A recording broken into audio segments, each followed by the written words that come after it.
Good evening and welcome to the Top 25 Rundown presented by the Sportscast. Today is March 13th, 2023. If you haven't yet, please subscribe on all your channels: YouTube, Twitter, Twitch.tv, and Apple Podcasts. If you are on Apple Podcasts, please leave a rating and review. It'll help us out tremendously.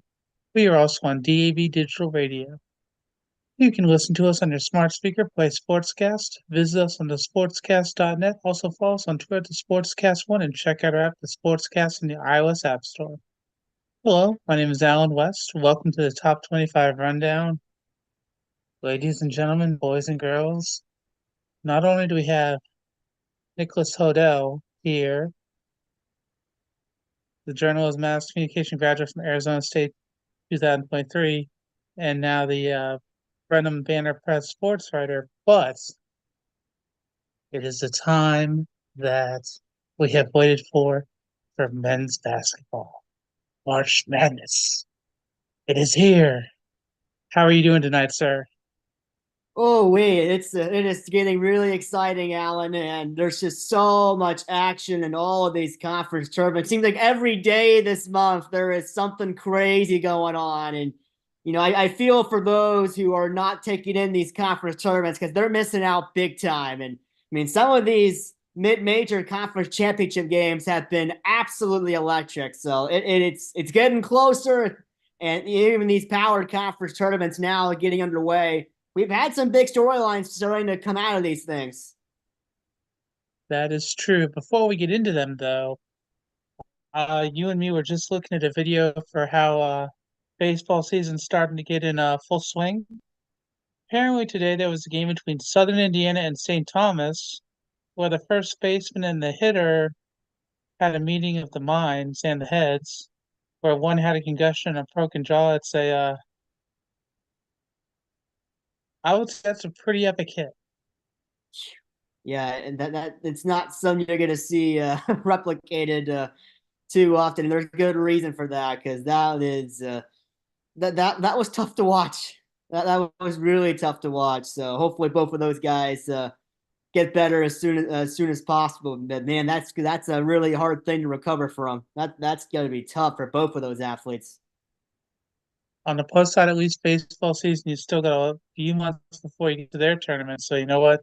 It should be okay, but thoughts and prayers go to them. We'll see how that goes. Before we jump into men's basketball, which I know is your bread and butter, we're going to hit women's basketball. And I wanted to bring up the South Carolina player Cardozo. I know you've seen how she's done pretty well, and not only has she been doing well for South Carolina, she actually went back to Brazil and was part of their Olympic team qualifying, I believe, a week or two ago. I found out that on Saturday, Dawn Staley flew up her mother and sister so that they could be with her and watch her play basketball for the first time in 8 years. That's pretty Yeah, special to me. I mean, I'm not sure about you, but I mean, yeah. That stuff's always awesome to see families unite like that. That's always a good thing to watch. Now, of course, what happened between South Carolina and LSU towards the end with the fight, that wasn't so fun to watch. Um, but and let's not forget too how South Carolina got to that final against Tennessee at the buzzer. Tennessee not playing any defense. Let's get that out of the way. That was probably mhm, some of the yeah, worst last second defense I've ever seen in my life. That was terrible. I mean, I I don't know couldn't how you believe can it. let a potential 3-point shooter for the win so open like that. I mean, no one was defending. I mean, that was a joke. That was a joke of a defensive play. I don't know what Tennessee was trying to run, but whatever it was, they didn't run it very well. But South Carolina, they're going to have an opportunity to end this whole thing undefeated. And this is setting up really nicely between South Carolina and Iowa out of the Big Ten, who played a fantastic game in the Big Ten Women's Championship game. If both of those teams can face off in a national semifinal or face off in a final, that TV ratings are going to go through the roof. With the appeal of Caitlin Clark and a potential undefeated South Carolina team looking to another perfect year, You get those two in a Final Four situation, semifinal or final. TV ratings should rightly go through the roof. I mean, I don't know if you watched their final game against Ohio State where Caitlin Clark broke Pete Maravich's record.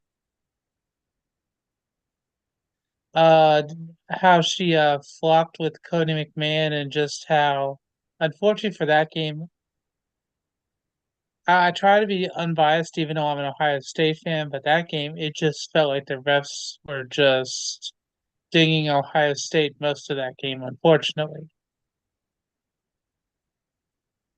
Yeah, yeah, I mean, yeah. But Caitlin Clark, she's a heck of a player, and I think this year, well, I'll go out on a limb and say this. I think this year Iowa's better than they were last year. yeah, and Caitlin Clark's got really good support around her. I mean, that Big Ten Exactly. championship against Nebraska, that was not just all Caitlin Clark. Clark Oh had a no, huge no. role second half and in overtime, but her teammates really did a phenomenal job. And I mean, some of those big plays with blocks and especially Hmm. some of the blocks that were going down. I mean, some of these blocks are unbelievable at the women's game. And just, I mean, it's just a tremendous effort, and that's just what's going to take from a team as a whole collective. Because Iowa cannot win this thing without just with Caitlin Clark. Obviously they have to get good stuff from Clark. That is a Hmm. given, but they need pretty much the entire starting five to figure a way to make a meaningful contribution. If not, Iowa's not going to win a national championship. And it's going to go to a team like South Carolina or Stanford, who dropped the Pac-12 title game to USC Hmm. earlier on. So it's going to be fascinating just to see where Iowa can kind of slop themselves in and just what kind of run they can make. Because they are certainly capable of it, but they need an entire group effort to get the job done. I'm not sure if you saw this, but one of the other games for Iowa, um, one of the players there, one of her teammates rather, scored 40 points one game. So I mean, they have the firepower when they need it. And I mean, they're going to be definitely one of the toughest teams. They should get a one seed now. I mean, I was kind of rooting for Ohio State to get the one seed, but if they get a two seed, that's not bad because this year they weren't really even sure how it was going to go, and they got the regular season title, so we can go for that. But I think that the women's tournament, even though we're not going to really talk about it as much, and it doesn't always get as much press as the men's, I think this year between Caitlin Clark and Cameron Beck at Stanford, LSU, South Carolina, and then seeing how Notre Dame or USC how they are. I think later on in the tournament, all those teams, I think we're going to see some of the storylines moving on. Yeah, yeah, absolutely. And just looking at what ESPN has in the women's side for their bracketology, Iowa did move up into a one seed slot, and so did USC, with teams like LSU and Texas going onto that two line. So women's basketball is no longer the sport where you can just shoe in all the one seeds for the Final Four, write them in right away, then fill out the rest of your bracket. It's no longer like that. You have really solid teams and brands just about everywhere else you look within this bracket. And that's good for the women's game to have all these different teams jockeying for position. And ultimately, it is the chaos of March that makes these tournaments so special. And we're getting to a point with the women's game where that's becoming more and more prevalent. And that is really good for really the sport as a whole, because you get more people Hmm. watching the women's game, get a few to the men's game, and it all becomes an addition to both sides. And I think that's probably the best thing going forward for the sport as a whole, to have both sides blossoming. Absolutely that. And then you know how they're trying to talk about expanding the tournament, but I mean that's just a hornet's nest that we're going to try to avoid today. But We as I'm could looking talk at an the hour on automatic, that. exactly. exactly. We'll catch that another time. But as I'm looking at the automatic qualifiers, the first one I see for the women for Ohio Valley, the UT Martin Skyhawks lost to Southern Indiana. But because Southern Indiana is currently in a Division One transition period, they can't play in the NCAA tournament. So UT Martin Skyhawks, they get to join instead. Because remember how we had that last year with the three teams on the Right. men's side and how that was a disappointing kind of storyline that we had to deal with? Yeah, it seems like almost every year we're having to deal with this at least once within the men's or the women's game somewhere. This year, it's the Screaming Eagles that have to kind of take the hit for it there, which that transition rule. Mm, mm-mm, mm-mm. There's a If lot of you're things that good are going to enough be to win your changing. conference, yeah, I mean, if you're good enough to win your conference, you're good enough to represent your conference in the NCAA tournament, not some NCAA people looking at your finances or your status for 4 years being like, well, you haven't done this yet. You haven't gone through the process Hmm. yet. Oh, stop it. That's a joke. Um, but looking through the rest of the mid-major list, big shout out to Presbyterian, the women's side, winning the Big South, getting their first ever bid into the NCAA women's tournament. And also Eastern Washington on the Big Sky, second ever appearance, first since 1987. Marshall as well, breaking a long drought, only their second women's appearance, first since 1997. So you still got a Hmm. lot more mid-major leagues left to go. Most of the women's power leagues start theirs in the first week, then the men's, which again is good for the power leagues and the women's side, get that TV time, but they wouldn't get it if they were all playing now. Let's be honest with ourselves here. That would all go on the men's side. Um, but still a lot of intrigue just to see where some of these big majors may end up yet. Absolutely. And for the Southern Conference, you had Chattanooga. They advanced. They're making their 17th appearance. Like you said, Iowa for the Big Ten, they're making their 30th appearance. Notre Dame for the ACC is making their 29th. South Carolina is making their 20th. For the Atlantic 10, Richmond advanced, so they're going to make their fourth appearance in the tournament. Pac-12 USC is making their 18th. UConn's making their 35th. Green Bay Phoenix for the Horizon League's making their 19th. For the WCC, you got Portland making their sixth appearance. For the Summer League, you got the South Dakota State Jackrabbits. They're making their 12th. The Big 12, you got Texas making their 36th. And then, like you said, Eastern Washington's making their second. And that's without having the we still have the AAC tournament, the Mountain West tournament, the Southland tournament, the American East, the Mid American, the WAC, the Metro Atlantic Athletic Conference, the MEAC, the SWAC, Conference USA, Ivy League, Big West, Atlantic Sun, Northeast, Patriot League, CAA, and Missouri Valley Conference tournaments still to come. A lot of leagues. That was a little bit of a mouthful, but I mean, you got to make sure you say them all just because everyone deserves their time to shine. And I mean, they're putting in the work. Why shouldn't they get the recognition? Right. Rep. That is So, absolutely the case. so Nick, I'm sorry. Now it's come to the time where we get to talk about the men's tournaments. So, when you were watching games this weekend, what caught your eye? Woo-wee. Sunday afternoon, we had the MVC tournament and the ASUN tournament coming down to the wire at the same time. And the TV putting on the MVC had the small screen with the ASUN, and it was absolutely glorious to watch both of these games go down to the wire. The ASUN, Stetson, first ever appearance in the men's tournament, winning the ASUN. And this is a Stetson program that was just, for a long time, they were just in the dumps, at the bottom, pretty much without fail. But this Stetson group, and in particular what Jalen Blackwood was able to do, an ASUN championship game record 43 points, a career high. Dude couldn't miss. He was such a big part of what Stetson did on Sunday against an Austin Peay team who really gave them everything they had, everything you could want out of a conference championship game. And again, for Stetson, their first NCAA tournament appearance, 100% deserve the right to get in there.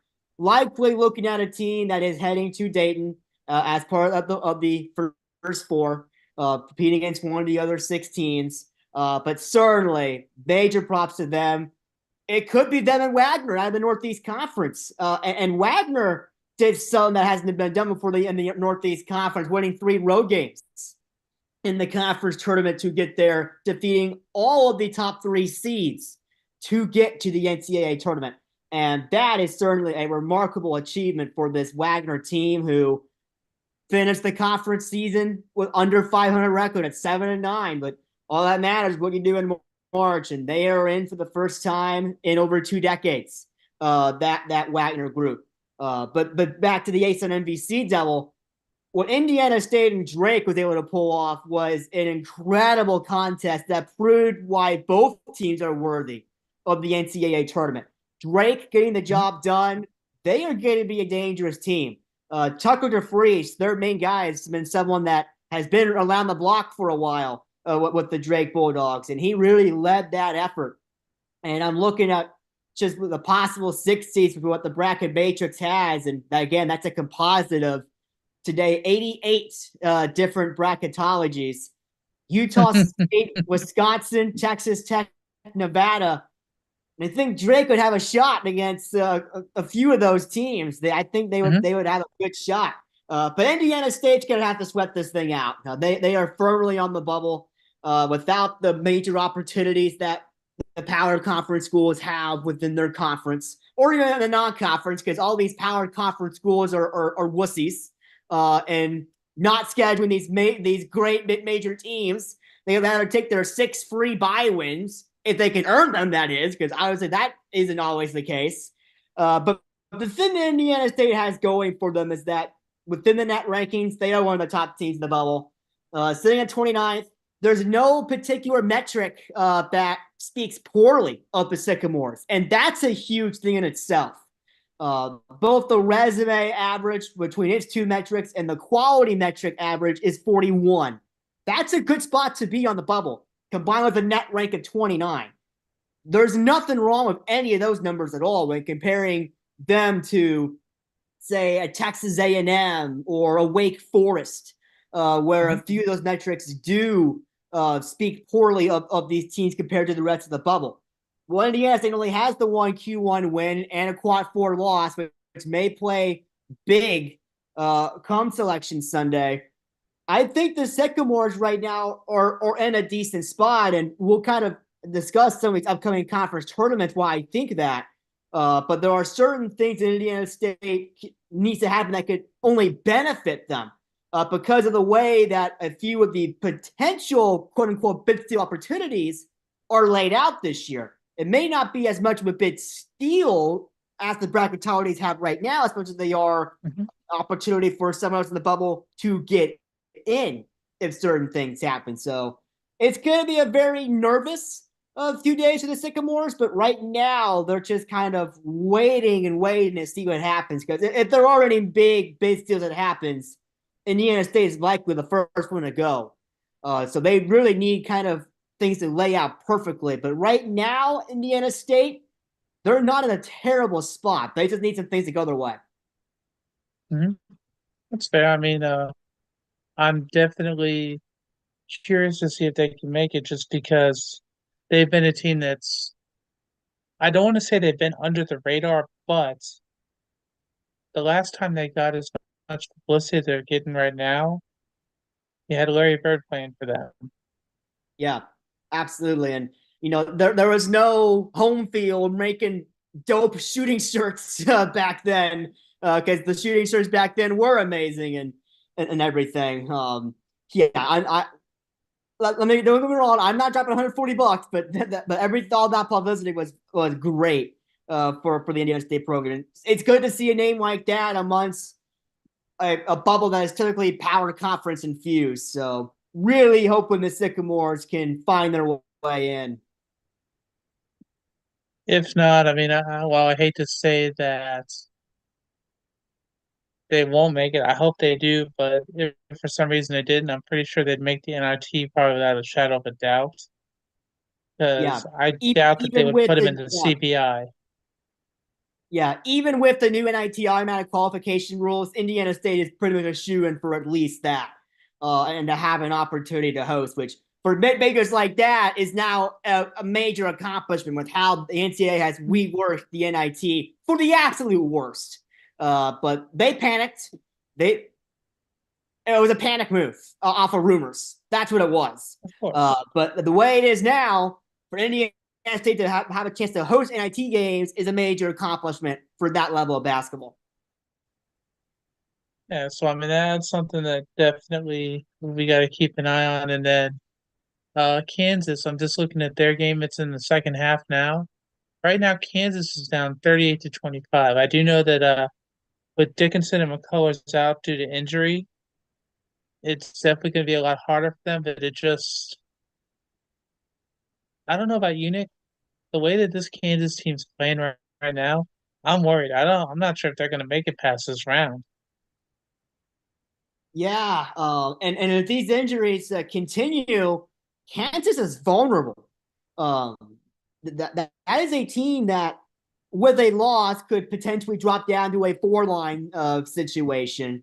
And you look at some of these 13s, McNeese, who is in Hmm. by virtue of winning the Southland. Sanford has looked really strong over the course of their conference tournament, getting in from the Southern. Um, Vermont still has one game to go to clinch their spot against the UMass Lowell in Saturday's final in the America East, and UC Irvine's kind of sitting around that 13 line as well. But I mean, McNeese is a team that, I mean, you get them against an undermanned Kansas. I mean, it would be difficult for me to go against McNeese in that scenario, or even a Stanford team. I mean, whoever goes up against an undermanned Kansas might be a popular upset pick if it is a 4-13. If it's a 3-14, it becomes a little harder for me to justify it. I'm not necessarily sure how good some of these 14s are. Morehead State did look solid in the OVC tournament, winning that, punching the first bid to the NCAA tournament. Oakland had to really fight their way through in the Horizon League Championship, and Charleston's really not that bad either. So again, still a lot to be determined between now and next week, Thursday or Friday, on the injury status. That's the big thing really for Kansas is for them, kind of doesn't really matter what happens in this Big 12 tournament. Just get those guys healthy and prepared for the NCAA tournament. Because if you don't get those guys back, that's where the alarm bells probably should start to ring a little bit. Hmm. Yeah, no, I see that. There's a quick recap, like you said. For the automatic bids, we got the Colgate from Patriot League. They made a fifth straight appearance. McNeese from the South won their first since 2002. South Dakota State won the Summit League. Their seventh appearance, first in 2022. St. Mary's won the WCC against Gonzaga. That was a good game last night. Their third Yeah. consecutive. And then Yeah. Charleston, they got their second consecutive. Oakland is making their first appearance since 2011. Like you said, Wagner, their first in 2003. Sanford, their first since 2000. Stetson, their first appearance total. Drake for the MVC, their second consecutive. Longwood won the Big South, like you said, their first since 2002. Morehead State won the OVC, their first since 2021. But I want to talk about James Madison. Their first since 2013, and they won over Arkansas State. I mean, you remember how they started the year, don't you? Right. It was that big win they had way back in November against Michigan State that really kickstarted the whole season of college basketball. That big win for James Madison. got them ranked for a little while before they eventually fell off that top 25. But now this is a James Madison's team that is looking really good at 31-3. I mean, they're three losses for the Appalachian State twice, and the Southern Miss on the road, and it's this is a team that is really starting to find something that has really found something, but especially against a team like Arkansas State to go from the regular season only beating them by 4 on the road to just smashing them on a neutral court in the conference tournament championship based on a really, really good 3-point performance. Effect and such just a really effective play on offense. Just was great to see out of this group. And some of these metrics are really liking the way that James Madison is. Looking at the Bart Torvik site, their effective field goal percentage on both sides of the ball are really good. They're a really good shooting team, which is really important to pull off upsets, to be able to get that taken care of. That is a big deal. And just they're a really sound team that unfortunately needed the automatic bid to get in, but they are in, and they're going to be a really tough out. And really, that game against Michigan State was really the only chance they had to go up against one of the big boys in this sport.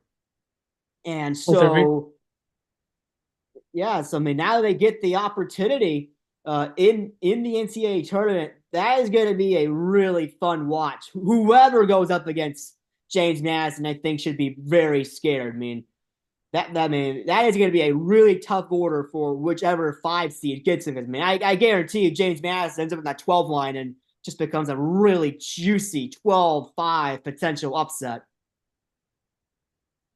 Definitely. I mean, the thing about that win against Michigan State, Tom Izzo had never lost in that building in November. Yeah. I mean, So, they came in and really shocked them. They absolutely shocked Michigan State, and that also took Michigan State playing one of its worst games of the entire season. I mean, they shocked Missouri horribly. I mean, their effective offensive numbers were horrible. But that's the kind of thing that James Madison can do. They can cause some chaos on defense. They are good at that. And I don't have the lack of confidence in this team to do it to that someone else again. And actually, for the ACC tournament, I just turned that on for a second. They just showed Jim Boeheim's at the ACC tournament. Oh man, poor Syracuse. Poor Syracuse had that on for a little bit, and that was not a good effort at all from Syracuse when they really needed to have a big week, and they just kind of shot themselves in the foot repeatedly in that second half. Now, that Syracuse team, yeah, 80th in net going into the day, they're going to have a really hard time even qualifying for the NIT automatically. As again, remember the Power 6 leagues have 2 automatic bids by virtue of the net, which they can say all they want about how it's a sorting tool, but that goes out the door when you start implying automatic qualifications using that metric. But that's an aside. Syracuse is going to have a hard time getting into any postseason with what they have built. I mean, you assume you take the top 5 teams in the net with Wake Forest and pick up a big battle tomorrow. That's a big one for either one of those 2 programs. But you take the top 3, you assume they're in. You take one of Wake Forest or Pittsburgh down to the NIT, and Virginia will probably get in as well. There's still Virginia Tech and NC State that Syracuse has to manage, and Syracuse blew the opportunity against NC State in a way that will really hurt their metrics. And what Boston College is doing to Clemson too, Syracuse is likely going to miss the postseason. Very likely miss the postseason, and that's not good for that Syracuse program. Basketball is better and Syracuse is good, and right now that's just not the case at all. But well, I mean, also they're having to rebuild. Yeah, but Also surprising to see what's going on with Clemson in that second round game ongoing too. They are getting whooped on a little bit Hmm. here, which is really not good for Clemson. I mean, that's the Well, the thing last is, their shots you aren't want to dropping leave. either, which is a thing too, which isn't Yeah, that's helping. the last impression you want to leave. So Clemson stayed us a 5 in that matrix. They could easily fall to a 6 and go up against a Drake or one of those teams that comes out of the first four. And there's usually Hmm. someone out of that first four that ends up making waves. And if they go up against Clemson, I mean, I think that's one people are going to have to seriously consider one way or another what they want to do with that in their bracket, because that could be a potentially juicy situation there. Yeah, no, the play that they just showed for Boston College, the shooter was behind the 3-point line trying to make a shot. He airballed it, so one of his teammates tried to do a circus shot when he caught the ball. Let's just say it didn't go well. I mean, Oh, it's good lord. Clemson right now. It just seems like their shots aren't falling, which whenever your shots aren't falling, it's going to make for a really long day. So Yeah, yeah. That's while about you're looking, the best way to put it. That's about the best way to put it. And this Clemson team has had a few stinkers like that mhm, throughout the year. I mean, just when you lose to teams like Georgia Tech earlier on in the year, and they have been solid over the course of ACC play, and when they do lose, it has been by very minimal. But this is a team that has been known to have bad performances from beyond the arc. In the regular season, another day on that loss, 5-28. In the regular season, in a really close home win against Louisville, they were 5-21, and they have some blips where they're just not good shooting. So it is certainly possible for someone to go into that tournament and knock Clemson off. yeah, no, I mean that's I think that's part of the mystique of the aura we have in college basketball for the tournaments before the tournament, because some teams you wouldn't think would have a chance can make a long run during their conference tournaments, and the next thing you know, they make the NCAA tournament. Yeah. And this is where the big steals tend to happen. And this is where the bubble begins to shrink a little bit. Which right now, I mean, we mentioned Indiana State earlier. New Mexico is very much in a situation where they need to do something good to get in. Looking at that matrix, New Mexico, it's the first team out. And while certain folks like Jerry Palm had them in, others like Minority had them on the first four out. So they really need to do something good. But to kind of get on the big steel topic and kind of look ahead as to what else is going on, this is where things become interesting when looking at it from a bubble scenario, because teams like Richmond and South Florida Hmm. are slated in as by virtue of them being regular season champions of their league. If they go on to win their conference tournament, though, it is very much a bid steal situation. Dayton looks like they are for sure going to be in. FAU out of the American looks like they are for sure going to be in. So from that holistic standpoint, we are already expecting two bid steals. So if either one of those, Richmond or South Florida, falls, which I am expecting to happen, that means someone else in that bubble is going to jump their way in.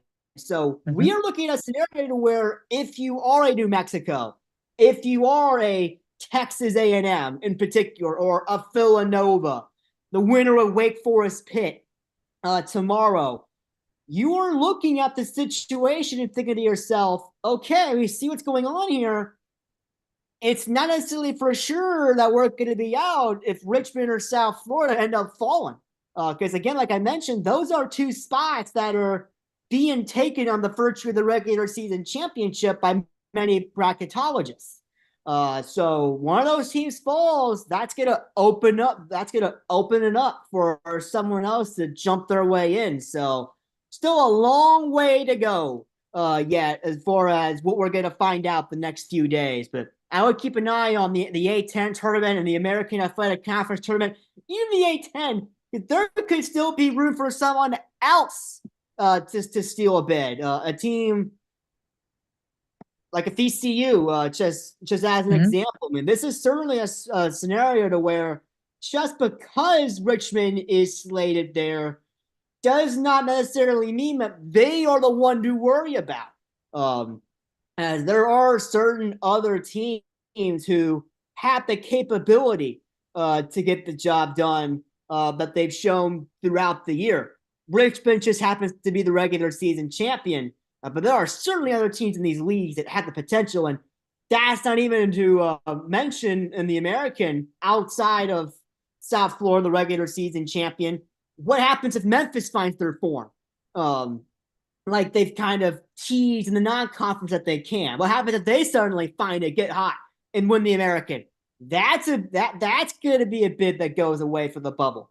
So you certainly have the potential for bid steals off the regular season champions winning the conference tournaments, but don't think that those are the only ones that can get the job done, because that's not the case. Of course not. Also, going back to the Big 12 championship, Kansas has fought their way back to being down by 4 against Cincinnati with just under 14 minutes left to go in the second half. Yeah, yeah, kind of had a feeling Kansas would find their way back into this thing. I mean, KJ Adams is pulling all kinds of weight right now, and he's gonna have to if the injury situation holds up in the NCAA tournament. And I'm sure being in Kansas City is helping those Jayhawks out tremendously. Because even watching the end of Kansas State, Texas, there were a lot of blue in the stands, kind of waiting on that game to finish up. I'm not surprised. I mean, that's why I'm curious because of the Big 12, with Houston possibly being the number one a contender for the number one overall seed. I think that just how this tournament's going to shape up. I know that the ACC usually gets more teams in, but I'd say the Big 12, you've got the potential for, I think it was like 5 or 6. Does that sound about right? Well, it may end up being a little more than that. Try 9 out of the Big 12. Really? That's what we're looking at potentially. And I mean, the Big 12 is going to have the most representation out of anyone. It's just a matter of how many, and it is looking like it is going to be 9. And there's not even a Big 12 team in the bubble. And all 9 of those, whether it's Houston fighting for the overall one, Iowa State, Baylor, Kansas, BYU, all in the top 5 seed lines. Then you have teams like Texas and Oklahoma and TCU have really found their stride throughout the year to put themselves in position to get into the tournament. And even Texas Tech as well. There's your 9th. And they're all sitting pretty right now. They're all well on the right side of that bubble. I know that Iowa State, I remember watching the Kansas Iowa State game when it was at Iowa State. Iowa State at home this year, they were almost unbeatable. Yeah. I Yeah. think that they lost Yeah. 1 or 2 games at home. Yeah. That place in Iowa State, that's a very special place, Hilton. They love that home atmosphere, and they are certainly a team that prides themselves on that. And in the Big 12, you got to have the good home atmospheres. And Iowa State has one of the best in all of college basketball. And they're able to use that and really to catapult themselves into a place to where they are looking at getting the last 2, or even if they drop to the first 3 in the second 3, they're in a really good spot for this NCAA tournament. All right, so I'm gonna have you play devil's advocate for a minute. Who do you think are going to be the 4-1 seeds? The 1 seats, Mm-hmm. Purdue, UConn, Houston are locked. They're there. I don't think they can do anything to hurt themselves, even by losing in the conference tournament, especially Houston. When you look at the just the skill of the Big 12, I mean, Mm-hmm. they could take a loss in Kansas City and be okay. Purdue and UConn could do the same in their respective conference tournaments. Those 3 are really jockeying for position for the overall number 1. The big fight is between Tennessee and North Carolina for the final 1 seed. Most bracketologists are favoring Tennessee. over North Hmm. Carolina. And I think for either one of these two, they need to be thinking about winning their conference tournament to give themselves the best possible opportunity. If Tennessee wins the SEC tournament, debate's over. Tennessee will have earned that last number one. But if Tennessee falls and leaves an opening for North Carolina, that could be where things get to be really interesting.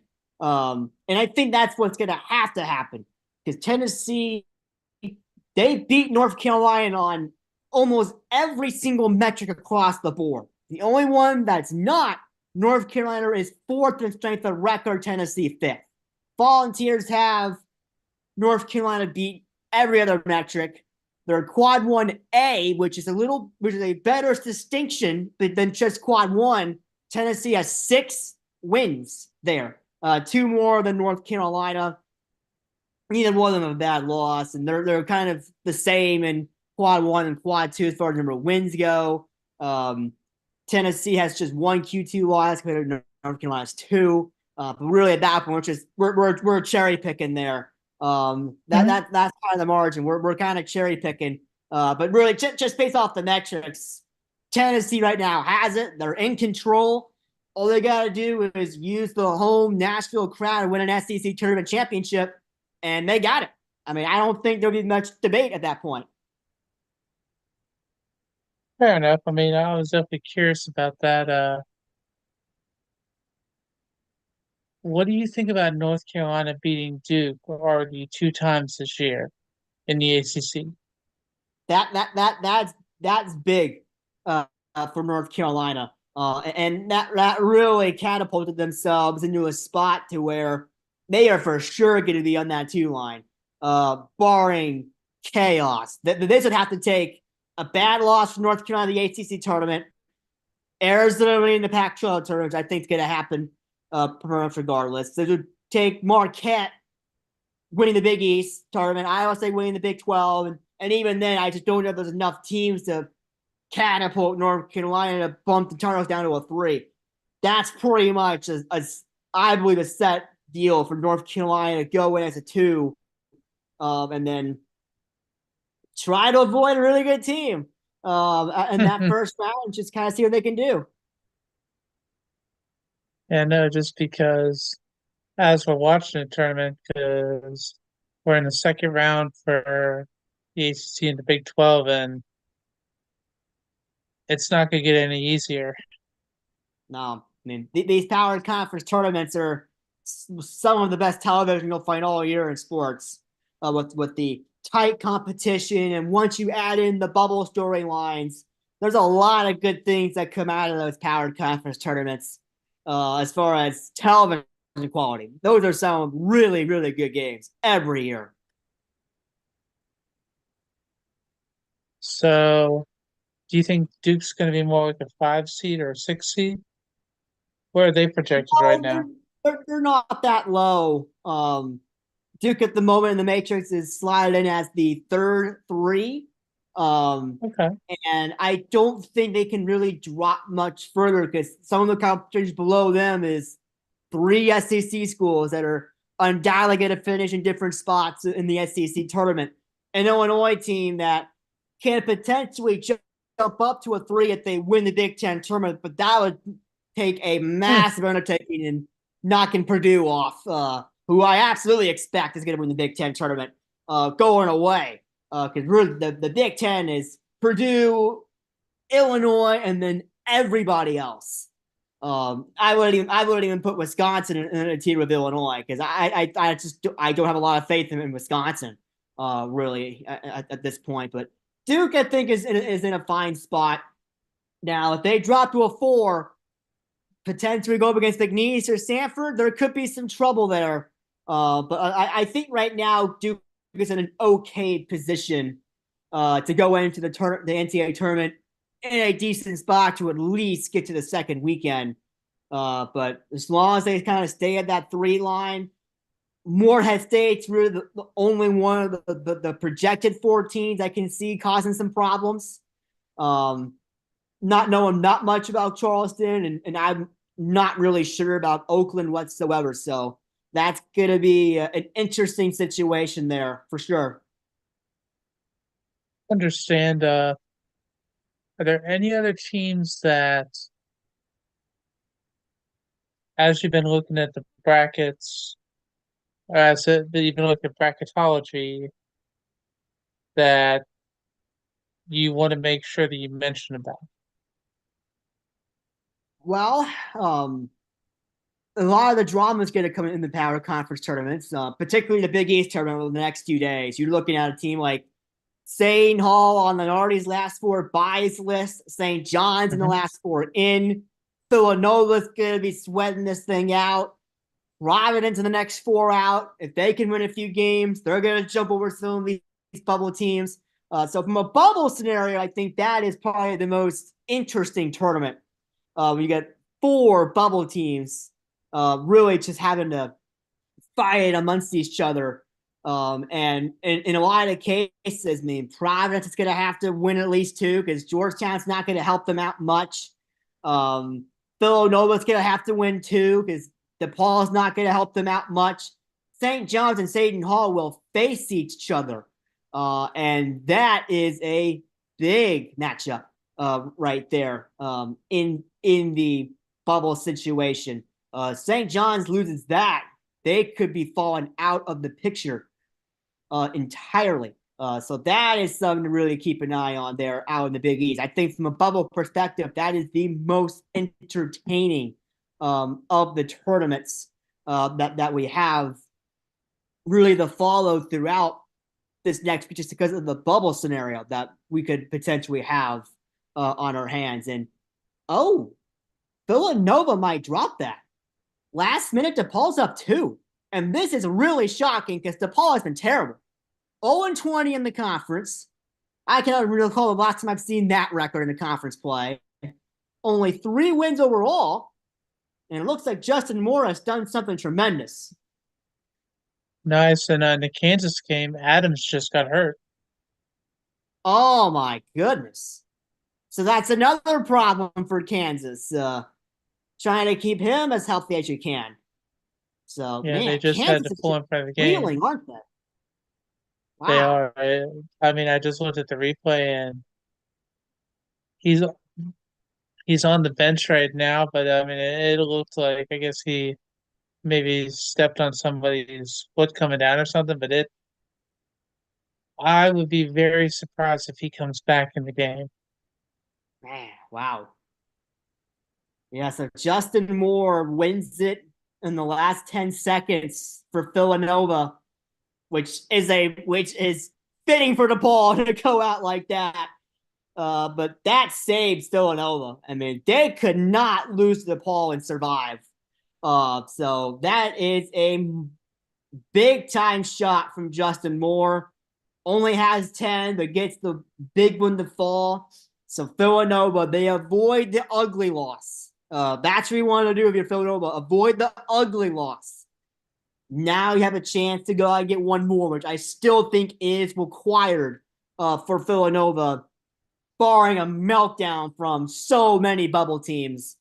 Villanova's going to have to win again tomorrow to try and get themselves into the picture.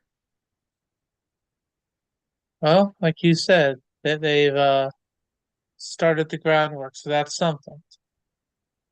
But I mean, needless to say, he will be thought of in very high regard after making that shot, just because even though you see how everyone talks about games during the regular season, but during the tournament for certain things, you know that legends are made. I mean, think about Johnny Flynn in Syracuse. I believe they had the 2 or 3 overtime game where he basically willed them to the win in that game.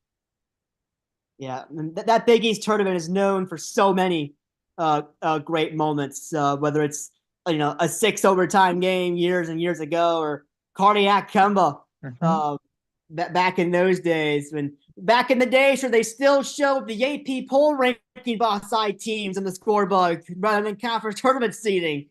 God, I'm so glad we got out of those days. I'm so glad we got out of that and recognized that that thing does not matter right now. Um, But yeah, I mean, like you mentioned, so much stuff can happen in these month in the next few days, and there's just a lot of games to follow to really get a good eye on what exactly needs to happen for so many of these teams. So it's gonna be a fun few days here, getting to really see how all of this shakes out. So even though I know that you're staying extremely busy with all the high school sports, has it been, I won't say kind of relaxing, but has it been kind of comforting to come back and watch the tournament right now, just to kind of get a little bit of prep work again to make sure, just because I remember last year how excited you were not only with your top 25, but just how you had everything set up for your bracket for the tournament. Yeah, it has been a good feeling the last few days. This has been a weird week around here. Spring break, or the Brazos Mm, Valley has pushed games up. So particularly Burton, 2A school down the road from here, had games 2 days in a row. Monday afternoon and then Tuesday evening, and even the Bredman Cadets had a game in the afternoon on Tuesday.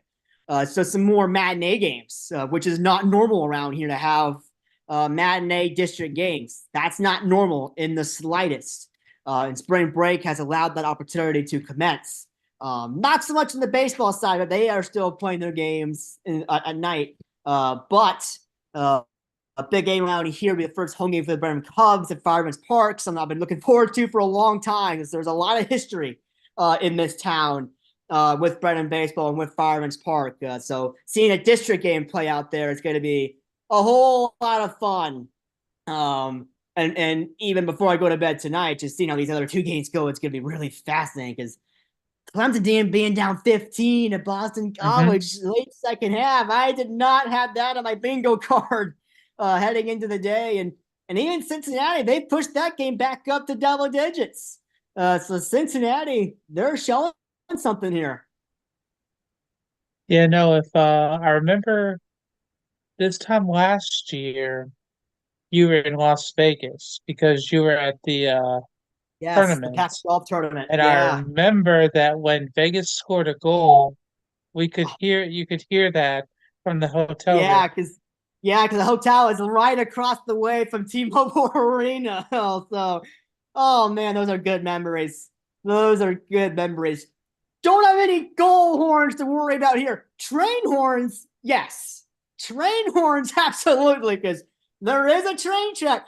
And this train check actually goes darn near Byron's Park. So it is something that they have to deal with 2 to 3 times a game, just hearing the train go down. And that does make an impact on the environment. And that train does go by pretty loud. That is something I had to get adjusted to at first in some of these non-district games, covering them at home and hearing the train go by. I mean, obviously I had heard about it from just kind of knowing the lore and knowing the location, but caught me by surprise a little bit. Not gonna lie to you, but yeah, I mean, there's still a whole lot to happen over the next 6 weeks here, because that's really what it comes down to. The next 6 weeks, how you do in your district. Nothing else matters. All that matters now is how you do in district play. If you can't do well in district play, you're not making the postseason. That's how it works here in Texas. It's all based on district play, and the top 4 teams get in. Everyone else is left out of it. So it's going to be a fascinating few weeks. I've got a feeling that the teams here are going to be right in the thick of the battle for the last spots. And those are very stressful. Those are very stressful playoff races for sure. I have no doubt, and I will keep my fingers crossed for you, just because I know that as you're going to be watching those games and making sure to write about them, it's going to be,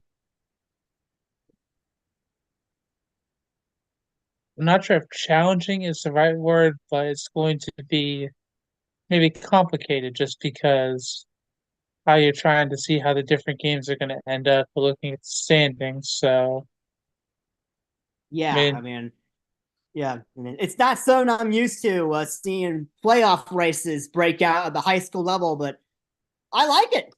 I mean, it creates a different kind of pressure and a different kind of atmosphere that you don't see in a whole lot of states. I mean, I know where I grew up in Indiana, we didn't have that. It was just your conferences, and then everyone gets in the playoffs and go at it in sectionals, you know? And really, back in my days in high school playing tennis, I mean, we didn't really worry about the conference because this was before my high school moved into another conference, a more competitive conference. We were in a conference known as the Big Eight, and we would run right through this conference every year. I mean, some of these conference schools were not good at tennis compared to what we had, and really we were just worried about making it to the semi-state, which was the final 16, and then once semi-state Saturday comes around, see how you got. Because same thing, sectional round was pretty easy. Regionals were a little more difficult, but still an easier path. But here you don't get to play it easy in the regular season. You got to fight for it, and I love that. And I don't know if there's a way. Indiana probably is too far gone with its history to try and have a district system. I don't think that would work very well in Indiana. But it works here, and it makes for tremendous entertainment. I mean, it's going to make some really good atmospheres, and in a baseball softball town, that's what I'm looking forward to see how these environments become alive in district play. So very much looking forward to the next 6 weeks. I mean, that's great, and I would, I can definitely understand why you will be looking forward to that. Although I'm gonna say partially, you're gonna be looking forward to how the tournament starts next week a little bit more partially, but Yeah, I I mean, mean, I'm got a little fear of missing out because I remember how much I enjoyed that March last year from Vegas to Denver and doing all the things. I remember how much I enjoyed that. So there will be a little, especially the Final Four in Phoenix. I mean, I'm gonna have a big fear of missing out on Final Four weekend. But no, I mean it's gonna be great. I mean I've kind of accepted that this is a kind of a different phase for me. And if I can work my butt off to get back to that, amazing. But community here is fantastic, and I've kind of accepted that I'm kind of in that different phase of mhm. where I'm no longer going crazy over trying to catch 10 different college basketball games. No, I'm the beat writer of Brenham Cubs and Brenham Cubets, and that right now is makes me as happy as anything else. That's awesome, and as it should. I did see Boston College did beat Clemson. They're now going to face Virginia in the next round. By 21 Kansas, points. That yep, is and ugly. That is a really bad loss for Clemson. That yep, has the potential to drop them down a full seed line right there. That was the one thing Clemson could not do.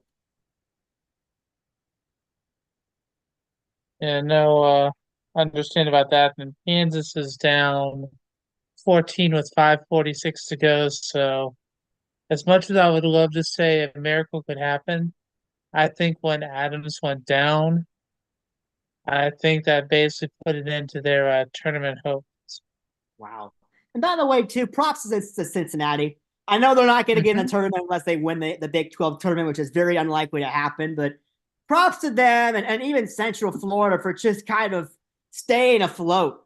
I mean, I think so many people Yeah. doubted what Cincinnati and Central Florida in particular could do in a really difficult Big 12, but they held their own, and Cincinnati's going to find their 20th win of the year if they hold on to this thing, which I certainly did not think they could do in the Big 12. So big shout out to both of those schools for kind of just being there and hanging around and not being absolutely terrible in a really, really good league. Because for first year newcomers like that, obviously we knew Houston would have the pedigree to do it. And BYU, we knew would have the pedigree to do it. But I think a lot of Hmm. people were very unsure about Cincinnati and Central Florida, and they have held their own and they have just been able to find some wins. So I give a lot of credit to Cincinnati and Central Florida for what they were able to do and not completely being a terrible team in the best league in the country. Let's just put it like Yeah. that. Yeah, there's no doubt about that. And actually, I take it back. Adams is back in the game, so That's good. that's at That least is a good good to hear. sign. But that Yeah, that's when good. I when you see that replay later on, you'll understand why it looked a little dicey for a minute there. But Yeah, yeah. And he's had so 22 of 46, so man, hmm they need him right now in the worst possible way. if Timberlake hitting that three definitely helps. They're still down by 9 with just over 4 minutes to go, so it's gonna definitely be a maybe another cardiac scenario. We'll see what happens. But Nick, as always, thank you for your time. And if we wanted to try to take a look at your work outside of here, if we wanted to try to see it on social media, what's the best way to do that? So that is going to be over on X, Twitter, whatever you want to call it this week, at Hodell Sports. That's where you're going to find pretty much every single little update you could possibly want on the Brenham Cubs and Brenham Cabettes, if that is your sort of thing. And I certainly hope I can get you for that to become your thing, because that's what keeps me a job. But regardless, certainly going to be looking at a big 6, 7 week stretch around here as the spring sports get into district play, get into some big playoff races, because it is not a sure thing at all for either one of these teams. I think they're going to have to fight right down to the last games to get into the playoffs. So we want to follow on all of the action at Hodell Sports. Best way to do that. You can also go to our website, brennanbanner.com, for a lot of those articles as well. Um, though we do only publish 3 times a week, we're gonna get you caught up on every single one of those production days. So it's gonna be a fun time. No season crossover, which is always a good thing, because those crossovers can be brutal between the fall and the winter and the spring. So don't have to deal with that. That is all pretty much done. So really now the focus is on the baseball Cubs and the softball Cabettes, and that for this town is pretty much all you could ask for. Get the spring sports, get them in playoff races, see how they do. And there's a lot of talent here, but there's also a lot of talent in all of District 21 5A. So that's going to be fun to follow for the next 6, 7 weeks, and certainly hope you give me a follow to take in all the action with me, because it's going to be a roller coaster, but it's going to be a fun one. I mean, that sounds great. And like I said, I appreciate you coming on today. For me, if you were gonna follow me, I don't post as much, but I am on X at Alan F. West, or on Facebook and Instagram at Alan.West.46. But you can also look up information for sports on our website, the Sportscast, or on Twitter, the Sportscast1. But Nick, I wish the Brennan Cubs and Cubettes prosperous softball and baseball, not only district seasons, but playoff runs as well. So I'll be curious to check in on you for that. And I hope that as you are able to look at the tournament, I hope your bracket turns out better than mine's going to be. Well, you know the thing in making brackets is typically the people who know a little bit less are doing a lot more than the experts. So me not being able to watch as much college basketball, maybe I got a little bit better of a shot. Who knows? Who knows? Absolutely. No, I'll definitely keep my fingers crossed for me. But yeah, no, we'll see what happens. Thank you for the insight as always, and setting us up for March Madness, and we'll see how it goes. And hopefully we will be able to maybe get you on before the Final Four, depending on how your schedule is. Okay, I'm gonna look into how your schedule is, because I don't want to try to get you on all of a sudden you have a huge district game, because no, we're not gonna do that. But Yeah. I want to make sure that since this time of the year is so big, if I can get you on, I want to try to make sure I can do that.